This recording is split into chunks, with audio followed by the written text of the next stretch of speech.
Firman Tuhan hari ini saya berikan tema jangan menghakimi supaya kamu tidak dihakimi.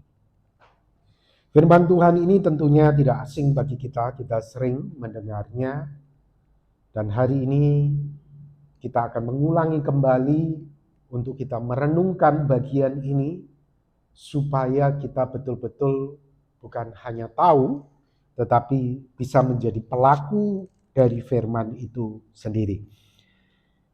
Saya mengajak kita untuk membaca di dalam Matius pasal 7 ayat 1 sampai dengan ayat yang ke-5. Firman Tuhan berkata, jangan kamu menghakimi, supaya kamu tidak dihakimi. Karena dengan penghakiman yang kamu pakai untuk menghakimi, kamu akan dihakimi, dan ukuran yang kamu pakai untuk mengukur akan diukurkan kepadamu. Mengapa engkau melihat selumbar di mata saudaramu, sedangkan balok di matamu tidak engkau ketahui? Bagaimanakah engkau dapat berkata kepada saudaramu, biarlah aku mengeluarkan selumbar itu dari matamu, padahal ada balok di dalam matamu? Hai orang munafik, keluarkanlah dahulu balok dari matamu, maka engkau akan melihat dengan jelas untuk mengeluarkan selumbar itu dari mata saudaramu. Amin.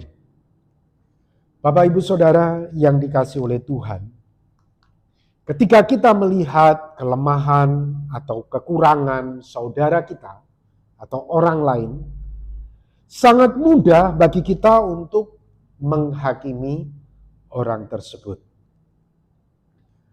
Namun hari ini kita belajar firman Tuhan, kalau kita menghakimi orang lain, maka konsekuensinya adalah ukuran yang kita pakai untuk mengukur akan diukurkan kepada kita. Ini sudah konsekuensi. Apabila engkau menjadi hakim atas sesamamu, atas saudara-saudaramu, maka konsekuensinya, kata firman Tuhan, kamu akan dihakimi. Dan Tuhan Yesus berkata, jika kamu tidak mau dihakimi, jika kamu tidak mau ukuran yang kamu pakai untuk mengukur itu dikenakan kepadamu, Tuhan Yesus berkata, jangan menghakimi, supaya kamu tidak dihakimi. Nah, Bapak Ibu Saudara, pada saat ini saya mengajak kita untuk melihat lebih jauh. Apa sih sebetulnya maksud dari nats ini?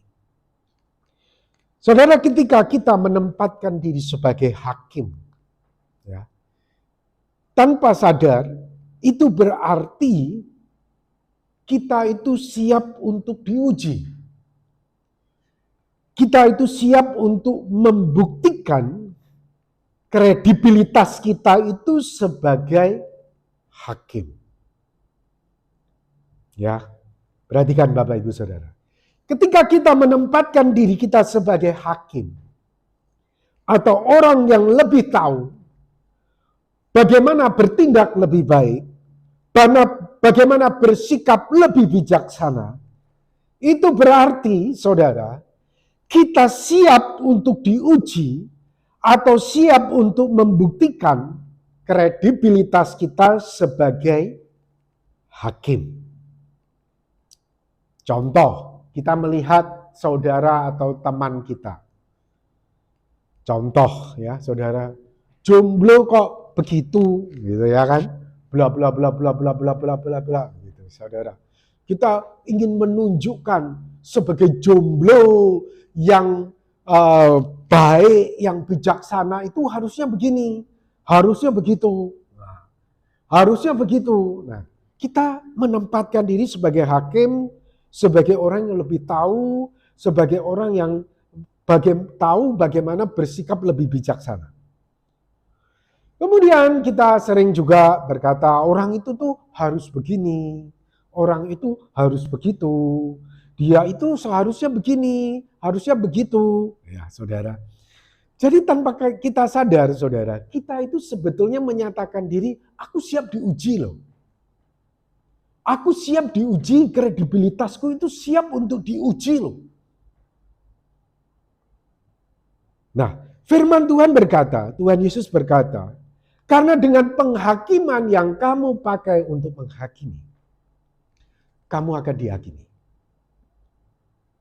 Dengan ukuran yang kamu pakai untuk mengukur, akan diukurkan kepadamu. Nah, saudara, kamu kan berkata bahwa orang itu harus begini, begitu, begitu, ya kan? Seorang jomblo itu harus begini, begitu, begitu, dan begitu. Ya, saudara. Nah, ukuran yang kamu pakai itu nanti, ya, itu akan dikenakan kepadamu. Itu akan diukurkan kepadamu. Jadi saya katakan, saudara, dimungkinkan nats ini kamu akan dihakimi menurut ukuran yang kamu pakai, itu dapat dipahami sebagai berikut. Saudara akan dibuat memiliki situasi dan kondisi sama dengan orang yang saudara hakimi tadi. Dan lihatlah apakah respon saudara sama dengan orang tersebut atau justru lebih baik atau justru lebih buruk dari orang yang saudara hakimi tersebut. Dengan lain kata saudara, ketika saudara menghakimi orang lain, Tuhan Yesus itu hendak mengingatkan kita bahwa engkau itu tidak tahu situasi dan kondisi yang sedang dihadapi oleh orang itu. Sehingga orang itu bisa bersikap seperti itu. Jangan kamu hakimi. Karena kamu itu tidak tahu situasi kondisi orang itu bagaimana. Kamu bisa berkata, oh jomblo itu harus begini, harus begitu. Iya, karena kamu nggak pernah jomblo. Kamu selalu ada pasangan. Sehingga kamu gampang untuk ngomong, jomblo itu harus begini-begini. Nah, kamu selalu ada pasangan. Dan ketika kamu menempatkan diri sebagai hakim, sebagai orang yang lebih tahu, Tuhan berkata, karena kamu menghakimi saudaramu yang jomblo, maka satu waktu kamu akan menghadapi situasi, kondisi yang sama seperti yang dialami jomblo ini, dan kamu akan diperhadapkan kepada pilihan-pilihan yang sama. Sekarang responmu bagaimana? Nah, di situ akan dilihat. Kamu akan diukur dengan ukuran yang kamu pakai. Kamu akan dihakimi dengan cara kamu menghakimi. Nah, saudara, dimungkinkan nats ini bisa diterapkan dalam situasi seperti itu. Saudara, ketika kita menghakimi orang lain, sebetulnya kita itu tidak tahu kondisi dan situasi dari orang itu. Mengapa orang itu sampai berbuat seperti itu. Dan ketika kita ditempatkan pada posisi dan kondisi dia, mungkin saja saudara, respon kita itu sama dengan dia. Mungkin juga respon kita itu lebih buruk atau lebih baik dari dia. Mungkin juga, saudara. Karena kita tidak tahu situasi dan kondisi dari orang tersebut. Dan Tuhan ingin kita ini jangan menghakimi. Kalau kamu menghakimi, dengan lain kata, kamu ingin berada pada situasi kondisi yang dimiliki orang itu. Kalau kamu menghakimi, kamu berarti ingin pada situasi dan kondisi yang dimiliki orang itu, dan kamu akan diuji kredibilitasmu. Ya. Nah, saudara, sering kita mendengar ya Bangsa Israel itu disebut sebagai bangsa yang tegar tengkuk, keras kepala, dan suka bersungut-sungut. Kita sebagai orang Kristen mungkin berkata, oh aku tidak seperti itu. Aku ini orang yang baik. Aku ini orang yang taat. Aku ini orang yang takut akan Tuhan. Saudara, mungkin kita merasa bahwa kita itu lebih baik dari bangsa Israel. Namun menjadi pertanyaan, apakah kita lebih baik dari bangsa Israel? Coba kita berada pada situasi dan kondisi yang sama dengan Israel pada waktu bangsa Israel di padang gurun, saudara. Mungkin respon kita akan sama seperti orang Israel, atau lebih baik, atau mungkin justru lebih parah, lebih buruk. Nah, saudara, kondisi ini Tuhan izinkan untuk saya alami walaupun sedikit saja. Pada waktu itu, beberapa waktu yang lalu, saya bersama dengan beberapa hamba Tuhan, Tuhan izinkan untuk sampai di Mesir. Saudara, ketika saya lihat Mesir, saudara, begitu saya lihat langit, saya lihat kondisi tanahnya, saya bersyukur bahwa saya itu tinggal di Indonesia.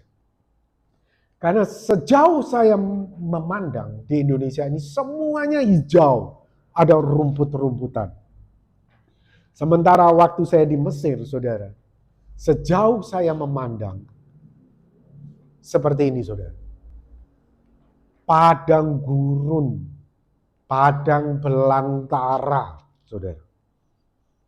Kering, tidak ada air, panasnya tidak ketulungan, saudara.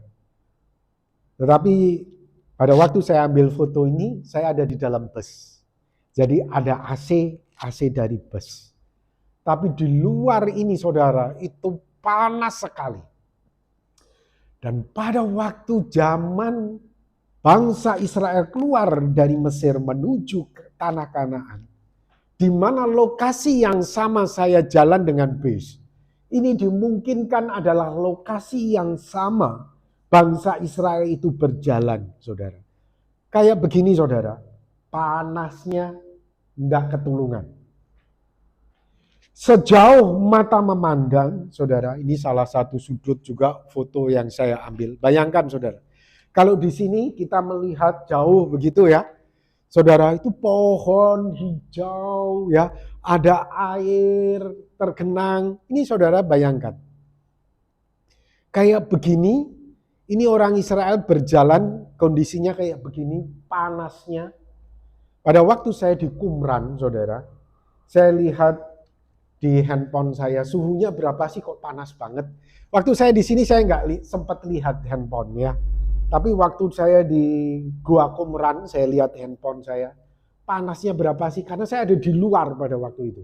Di tengah panas terik, saudara, saya lihat handphone, 37 derajat, 38 derajat, saudara. Di sini kalau kita rata-rata 30, 31, ya saudara. Saya itu 37, 38 seperti panasnya badan. Ya. Kalau badan lagi sakit, saudara, badan kita lagi sakit ya, 38 kita kasih suhu itu panas. Pada waktu itu, waktu saya di Qumran itu 38 derajat. Bayangkan, ini bukan di Qumran saudara foto ini ya, tetapi di sepanjang perjalanan menuju ke Gunung Sinai. Situasinya seperti ini. Nah, pada waktu itu bangsa Israel itu ada pada kondisi seperti ini, saudara. Baru keluar dari Mesir. Mesir ini banyak air dari sungai Nil, banyak makanan, saudara. Tidak heran kemudian orang Israel itu berkata, kami mati tadinya di tanah Mesir oleh tangan Tuhan. Ketika kami duduk menghadapi kuali berisi daging dan makan roti sampai kenyang. Jadi seolah-olah mereka lebih senang mati di Mesir dengan isinya daging dan makan roti sampai kenyang. Sebab kamu, Musa ini, membawa kami keluar ke padang gurun ini untuk membunuh seluruh jemaah ini dengan kelaparan. Bayangkan saudara, ini yang saya lihat. Dimungkinkan lokasi yang sama yang dilalui oleh kendaraan kami. Itu adalah lokasi perjalanan orang Israel menuju ke Gunung Sinai. Dan ketika itu hamba-hamba Tuhan yang bersama-sama dengan saya, mereka ada yang nyeletuk. Tidak heran ya orang Israel itu mengeluh. Tidak heran orang Israel itu mengeluh. Dan saya juga membayangkan kalau saya ada di antara mereka, saya juga pasti akan berkata sama seperti orang Israel. Lebih baik aku mati di Mesir. Sementara banyak makanan, banyak daging. Karena kondisinya itu sangat mengerikan sekali saudara. Ya, di padang gurun itu sejauh mata memandang itu hanya seperti ini. Saudara mau temu air gimana ini? Saudara perhatikan langitnya. Itu saya perhatikan. Saya coba perhatikan langitnya. Semua biru. Tidak ada awan. Karena apa saudara? Setahun itu kurang lebih hanya 4-5 kali di Mesir itu hujan. Dan mereka dapat air itu dari sungai Nil. Sungai Nilnya besar saudara. Airnya banyak sekali. Mereka dapat suplai air itu dari sungai Nil. Sementara dari air hujan mereka hanya setahun 4-5 kali. Langit itu semua cuma biru begini. Saya perhatikan di mana ya ada awan. Tapi mujizat Tuhan luar biasa ya. Bangsa ini mengeluh, tapi Tuhan secara ajaib memberikan tiang awan, saudara, dan tiang api untuk menyertai mereka melewati padang gurun ini. Tetapi sekali lagi, kalau saya menjadi orang Israel pada waktu itu, mungkin saya juga adalah salah satu orang yang disebut sebagai orang yang suka bersungut-sungut, suka keras kepala, ya. Ini keluhan yang lain. Keluaran 17 ayat yang ketiga. Hauslah bangsa itu akan air di sana. Bersungut-sungutlah bangsa itu kepada Musa dan berkata, mengapa engkau pula memimpin kami keluar dari Mesir untuk membunuh kami, anak-anak kami, dan ternak kami dengan kehausan. Saudara, saya naik bis ya berserta dengan rombongan sampai ke pegunungan Sinai. Pegunungan di mana dimungkinkan tuh Musa menerima 10 hukum Taurat. Dan ini salah satu sudut ya saudara, foto yang saya ambil Gunung Sinai. Perhatikan saudara, sejauh mata memandang saudara. Sejauh mata memandang itu cuma batu-batu, pasir, batu-batu kayak begini ya. Saudara fotonya itu. Jadi hidup di tempat ini itu kayak gimana gitu ya saudara. Jadi tidak heran saudara, bangsa Israel itu bisa menjadi bangsa yang bersungut-sungut karena memang kondisi situasi memaksa mereka untuk menjadi seperti itu. Nah, saudara, oleh sebab itu Tuhan mengajarkan kita ketika kita melihat saudara kita kelemahan, kekurangan mereka, jangan menghakimi.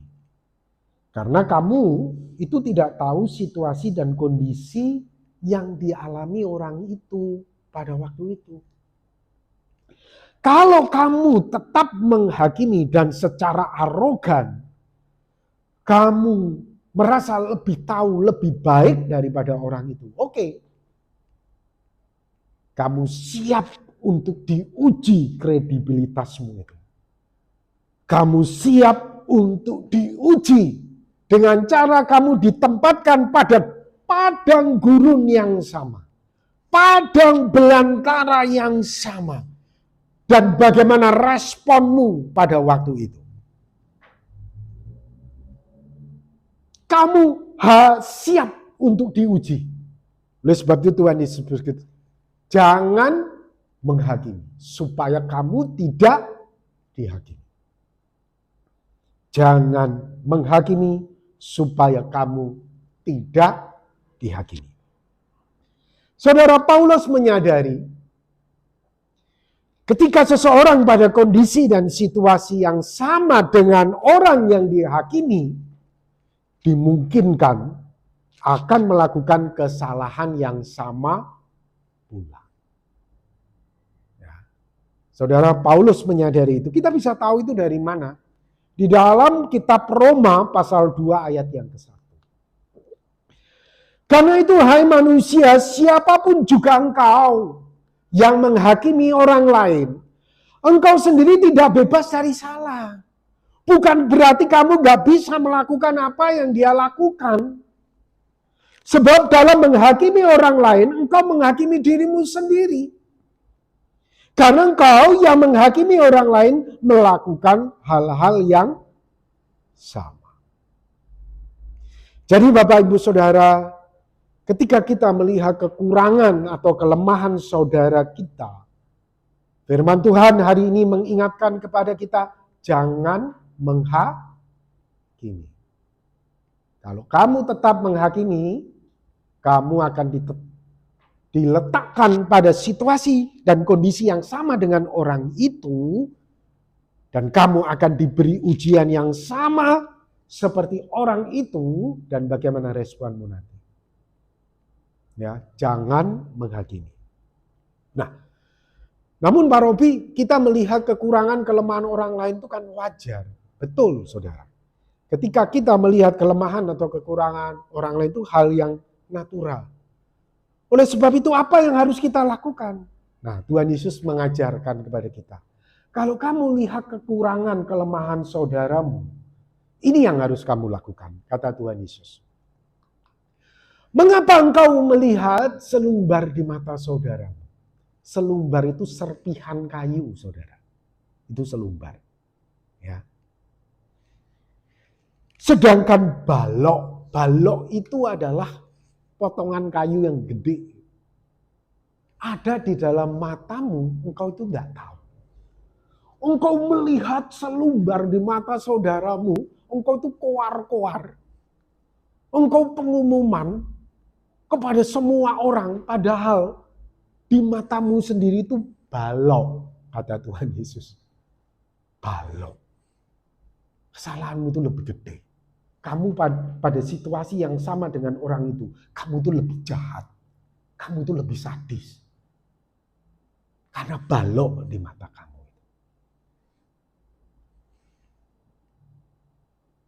Bagaimana engkau dapat berkata kepada saudaramu, biarkan aku mengeluarkan serpihan kayu itu dari matamu. Padahal ada, kata Tuhan Yesus, balok. Kamu sendiri itu balok, bukan serpihan. Balok di matamu. Kemudian ayat yang kelima. Hai orang munafik, keluarkanlah dahulu balok dari matamu, maka engkau akan melihat dengan jelas untuk mengeluarkan selumbar itu dari mata saudara. Saudara, Tuhan Yesus tidak mengatakan tidak ada selumbar di mata saudara kita. Tidak. Mungkin memang betul apa yang kita katakan, penilaian kita tentang kekurangan, kelemahan saudara kita, itu mungkin memang betul. Tapi Tuhan Yesus berkata, keluarkanlah dahulu balok itu dari matamu. Potongan kayu yang gede itu, bukan serpihan kayu itu, keluarkan. Maka engkau akan melihat dengan jelas untuk mengeluarkan selumbar itu dari mata saudara. Saudara, artinya apa? Ketika kita melihat kelemahan, kekurangan dari saudara kita, yang Tuhan Yesus inginkan itu adalah introspeksi diri. Gitu. Introspeksi diri dalam arti seperti ini. Jangan sampai aku itu melakukan kesalahan yang sama.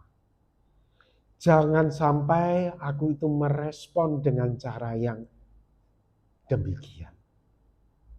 Introspeksi diri, mawas diri. jaga-jaga diri. Ini tidak sama dengan memaklumi diri. Beda, saudara. Ya. Kalau kamu memaklumi diri, kamu akan melakukan perbuatan jahat yang sama dengan saudaramu itu tadi. Kamu lihat dia pencuri, ya kita semua adalah orang berdosa, kamu ikut mencuri juga. Kamu lihat dia curang, ya kita semua orang yang berdosa, kamu ikut-ikut curang juga. Nah itu memaklumi, saudara.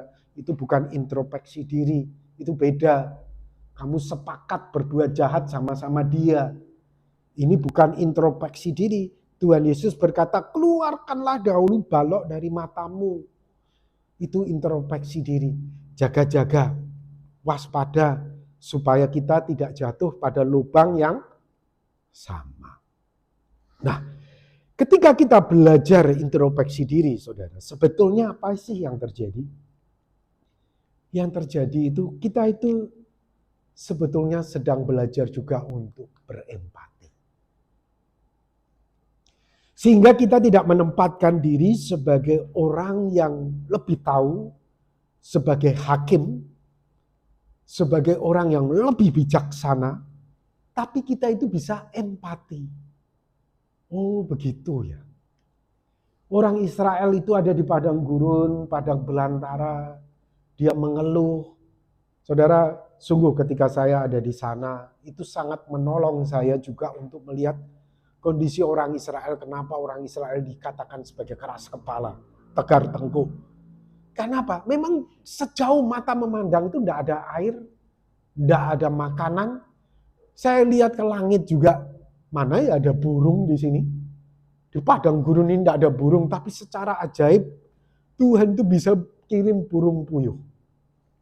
Waktu saya ada di Sungai Nil, saudara, saya ada di tepi Sungai Nil, saya lihat burung. Burung gereja di sana itu lebih besar dari burung gereja kita. Burung-burung gagak di sana itu juga saya perhatikan lebih gede daripada burung-burung kita. Nah, burung puyuh, saudara, itu ada di tepi-tepi Sungai Nil itu. Tetapi untuk di padang gurunnya, saya lihat sejauh mata saya memandang, tidak ada burung. Tidak ada hewan. Tidak heran saudara orang Israel itu mengeluh seperti itu. Tapi secara ajaib, selama 40 tahun, Tuhan itu kirim mana dari surga. Setiap pagi turun seperti embun begitu ya. Kemudian dikumpulin, kemudian diolah menjadi roti dan dimakan. Entah itu sampai hari ini belum ada penelitian untuk bisa membuktikan secara ajaib bagaimana roti mana dari surga itu bisa turun. Ya.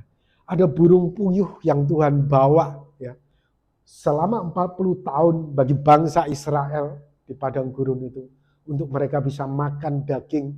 Jadi kebutuhan vitamin yang baik sayur-sayuran, baik daging ya saudara semua bisa terpenuhi. Nah, kalau sayur-sayuran mungkin dari tumbuh-tumbuhan, dari rumput-rumputan. Ya memang saudara di sana sangat jarang, tetapi pada musim-musim tertentu memang ketika hujan itu turun, ada rumput-rumput juga bisa menjadi hijau.